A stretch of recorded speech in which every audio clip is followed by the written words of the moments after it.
खुलुमबाय गोजोन मोनाबिलिनि बयनिसिमबो गाहाम हामलायथि बावहरबाय नोंथांमोननि थाखाय आङो सानसेनि माखासे गोनां खौरांफोर लानानै फैलायबाय नोंथांमोना अन्नानै रादाबखौ जोबजासिम खोनासंलां दिनै सानसेनि माखासे गोनां खौरांफ्रानो जादों उदालगुरियाव बिटिआरनि गाहाय मावफुं सोद्रोमा प्रमद बर' बिथाङा बिसायख'थि फोसावदिं मेलाव बाहागो लाफैदों बिथाङा माखासे बाथ्राखौ फोरमायथिदों हाग्रामा महिलारि बिथाङा थांनाय 17 बोसोराव बड'लेण्डखौ ग्रेड खालामनो हायासै होनना फोरमायथिदों प्रमद बर' बिथाङा 17 बोसोर चान्स मोन्दोंमोन बड'लेण्डखौ ग्रेड खालामनो थाखाय बै समाव ग्रेड खालामनो हादिया दा मा जादु सालायगोन बिथाङा जेराव बिथांनि लोगोफ्रा जायफोर साननो हनो गोरोंमोन चन्दन ब्रह्म बिथां खाम्फा बरगयारि बिथांमोनानो गैला बिथांजों दा दिनै माखौ ग्रेड खालामनो नागिरदों आं मिथिया अलरेडि हाग्रामायाथ' गावखौ ग्रेड खालामखांबाय 17 बोसोराव गावनि थाखाय हटेल लुदों गावनि थाखाय रिजर्ट लुदों हस्पिटाल लुदों गासैखौबो लुनानै मेक हाग्रामा ग्रेड खालामखांबाय दा बिथाङा जि बड'लेण्डखौ ग्रेड खालामनायनि बाथ्रा बुंदो बेवहाय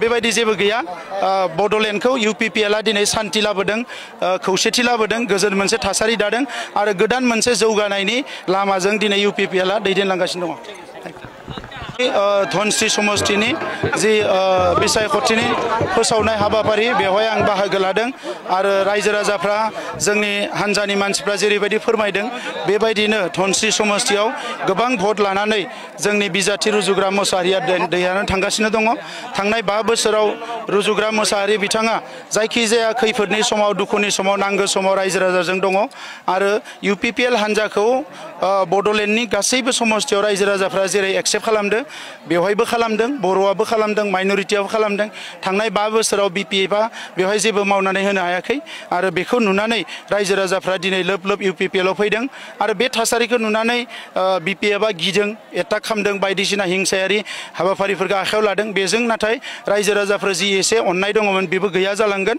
आरो बेफोर खामानिनि थाखायनो आरोबाव गोबां भट मोननानै जोबोद रोजा रोजा भट मोननानै 10,000निख्रुइ बांसिन प्राय 15,000 डिफारेन्सआव रुजुग्रा मोसाहारि बिथाङा देरहानो थांगासिनो दं उदालगुरियाव थांनाय खनसेनिख्रुइ जोङो गोबां बारा मासि मोनगोन आरो दिनैनि तारिखआव नायोबा 7 निफ्राय 8 मासियाव जोबोद मोजाङै जों आवगायनानै दङ दा नंखायनो बियो बारायबावनोबो हायो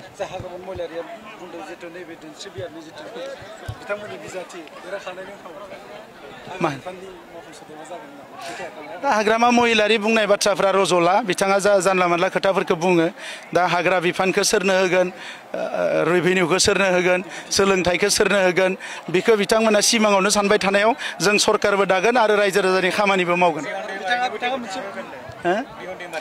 बिथाङाथ' गोबांनो डिपुटि चिफ होदो अलरेडि डिपुटि चिफआनो 3 4 होखांबाय बिथाङा आंथ' खोनादों बिथाङा पर्बत जरानि बिजाथिनोबो डिपुटि चिफ होदों आरो मथनगुरिनि बिजाथिनोबो डिपुटि चिफ होदों रिहन दैमारियाथ' 3 नाम्बारावसो दङ होननाय खोनादों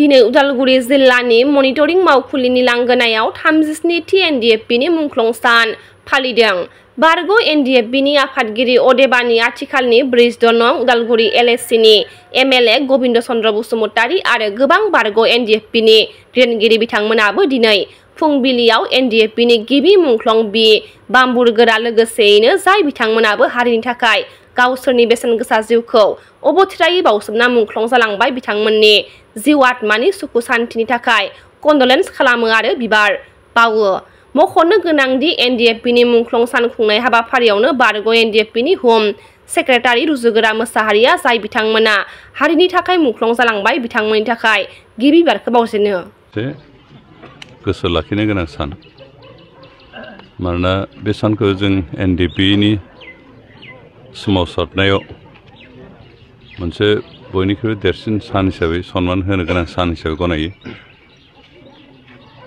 मानोना बेखौ जों मुंख्लं सान हिसाबै थांनाय गोलाव समनि जि सोमावसारनाय समाव खुंबोबाय थादों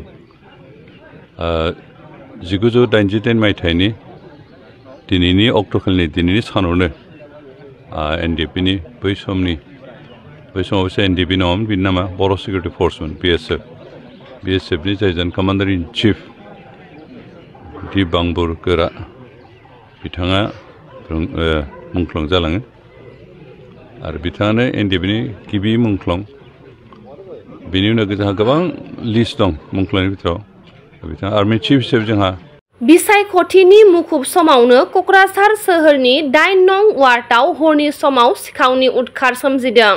हरनि समाव खाबु लानानै बिष्णु बसुमतारीनि न'निफ्राय 7 लाख रांनि सना रुफाखौ लुथिना लांदों सिखावफोरा। हराव माने 11:30 उनावहाय जों बयबो उन्दुजोब्बाय, किन्तु आंथ' दरजा मारिना उन्दुयो। नैबे बिहामजोनि रुमा बिहामजोजों फिसालाजों बिखुनजोनाव थांदों। नै बेवहाय ओमफ्राय आंनि मिसेसआ उन्दुयो। बेजोंनो हाबनानै फैनानै नैबे आलमारियाव अर्नामेन्ट्स दंमोन, दस्रा जेबो लाङाखै, ड्रेस पार्टि, खालि फैसाथ' गैखायामोन। अर्नामेन्ट्सआ टटेल प्राय हजोंनिजों जोंनिजों 6-7 लाखसो जागोन आरोखि आं होनायजों। बेखिनिया किन्तु एकदम साफा, बेवहाय फिसौनो होनायबो दंमोन। बे टटेल प्राय 6.5-7 लाखसो जागोन आरोखि। नैबे जिनिसा आलमारिनिफ्राय फुरा साफा लांजोब्बाय। बेखौल' लांदों, बेखौ लांबाय। बिनिफ्राय नैबे रुमाव थांनानै मिसेस उन्दुनाय रुमाव माने माबा मिसेसनि बेगखौ लाना थांबाय। PAN card, Aadhaar card, chequebook दंमोन, बेखौबो लाना थांबाय। आरो मबाइलनि बक्सआव माबा दं खोमा सानदोंमोन खोमा, बे मबाइलनि बक्सखौबो लाना थांना बाहेरायाव खेवहैबाय, बेयाव दोनबाय। এই आरोखि।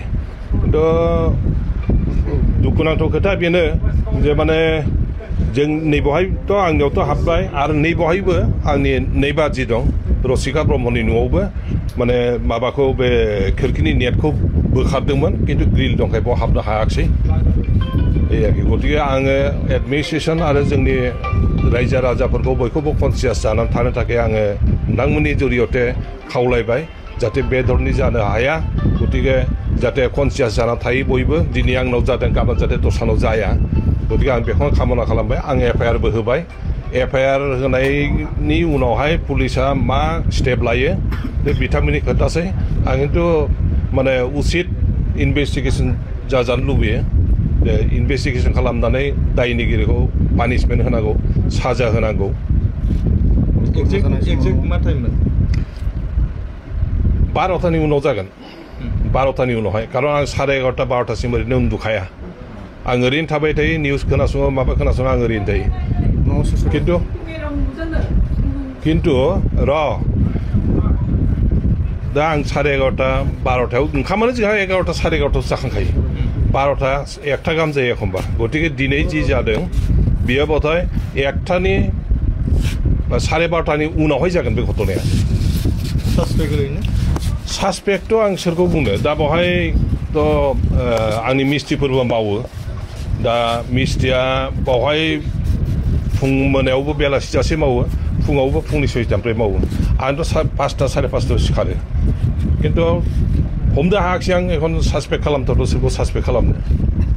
दा पुलिस डिपार्टमेन्टआ इनभेस्टिगेसन खालामनानै सोंनानै सोरनिबा मबाइल थबाइल चेकिं खालामनो हागौ। बिनि थ्रुयै जुदि मोनोब्ला खुब मोजां खोथा।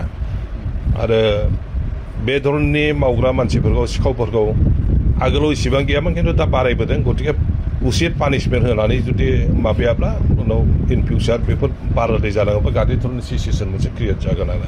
घटना जानाय समाव सोर दंमोन? घटना जानाय समावथ' आं दङ।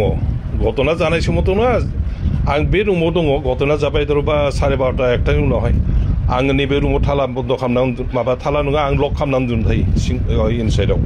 आरो नैबेवहाय मिसेस थायो, नैबेवहाय बिहामजोफोर थायोमोन, बिहामजोफ्रा किन्तु गैया। दा नैबे मिसेस थाग्रा रुम थिंनिफ्राय, किटचेन रुमनि थिंनिफ्राय खोरखिखौ लहाखौ सिफायनानै फदबनानै दरजानि लकखौ खेवनानै बिसोर हाबफैदों। दा बिनि जि अबस्था बेखौ नायोबा बेबायदि बुजियो आरोखि, जे दरजा माने खोरखियानि लहाया जिहेतु दबनाय, ससेया गानानै थानाय, बेनिफ्राय दरजानि लकखौ मोनहायो। बेजों खेवहरबाय, खेवहरनानै बेजों हाबफैबाय, हाबफैनानै बे घटनाखौ खालामनानै थांबाय आरो। मा मुं होनदों? आंनि नामा बिष्णु बसुमतारी। जायगाया क'क्राझार वार्ड नम्बर 8 साउथ बाजार रड होनना बुङो। सौखा रेस्टुरेन्टनि नांजाबनाय खोलाहा।